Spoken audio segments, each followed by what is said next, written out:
Welcome to our NFL Week 4 recap. Today, we're diving into two thrilling storylines from Sunday's action. First, we'll break down the high-scoring, emotional 40-40 tie between the Green Bay Packers and Dallas Cowboys, where Micah Parsons faced his former team. Then, we'll unpack the heated post-game exchange between Jaguars coach Liam Cohen and 49ers defensive coordinator Robert Saleh after Jacksonville's 26-21 victory. Buckle up for a deep dive into the drama, stats, and key moments that define these games. Let's start with the primetime showdown at AT&T Stadium in Arlington, Texas, where the Green Bay Packers and Dallas Cowboys battled to a rare 40-40 tie. This game was a roller coaster, featuring 7 lead changes, the most in a tie in NFL history, according to ESPN research. For Packers linebacker Micah Parsons, it was a homecoming with a twist, as he faced his former team just a month after being traded from Dallas to Green Bay. Micah Parsons, a star defensive end, had a bittersweet return to AT&T Stadium. After an off-season contract dispute with Cowboys owner Jerry Jones, Parsons was traded to the Packers, ending his 4-year tenure with Dallas. The trade left Parsons with lingering frustration, and he didn't mince words about his feelings toward Jones. "He couldn't tell me as a man about the trade," Parsons said. "So, to me, that emotion side was gone. It was more about a respect factor at this point." Parsons admitted the emotional weight of playing in Dallas had faded since the trade. He didn't interact with Jones before the game and focused solely on his performance. During pre-game warm-ups, Parsons stayed off the field until the last moment, avoiding any unnecessary interactions. The game itself was an offensive spectacle. Packers quarterback Jordan Love threw for 337 yards and 3 touchdowns, while Cowboys quarterback Dak Prescott countered with 319 yards and 3 scores of his own. Both quarterbacks were nearly unstoppable, trading blows in a game that saw 7 lead changes. Parsons, despite his efforts, was frustrated with the Packers' defensive performance.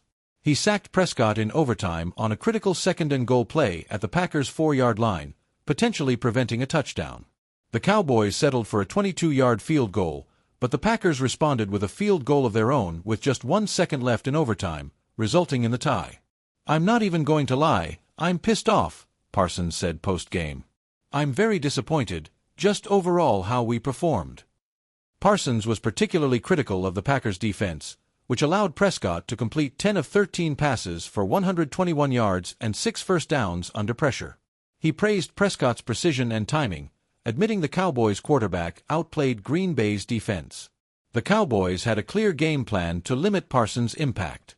Prescott credited the offensive line, tight ends, and running backs for their all-hands-on-deck approach.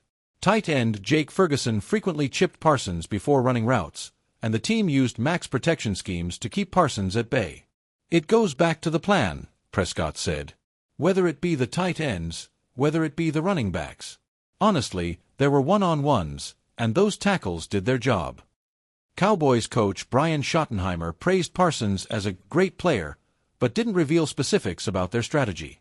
He hinted at facing more elite defenders like Parsons later in the season and expressed hope for a playoff rematch. Despite the intensity of the matchup, there was no trash talk between Parsons and Prescott during the game. Prescott noted that their only interactions came post-game, where they exchanged pleasantries and mutual respect. "Zero," Prescott said when asked about trash talk. "Not at all. Until afterwards, and it was great. Good talks afterwards, staying healthy, great job, it was fun competing against you." Jerry Jones, however, remained unapologetic about trading Parsons.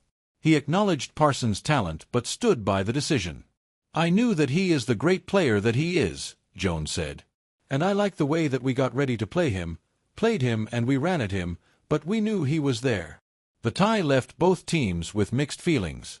The Packers moved to 2-1-1, while the Cowboys fell to 1-2-1. For Parsons, the game was a missed opportunity to prove a point against his former team, but his sack on Prescott in overtime was a small victory in an otherwise frustrating night. Part 2. Jaguars vs. 49ers, post-game fireworks. Now, let's shift gears to Santa Clara, California, where the Jacksonville Jaguars pulled off a 26-21 upset over the San Francisco 49ers.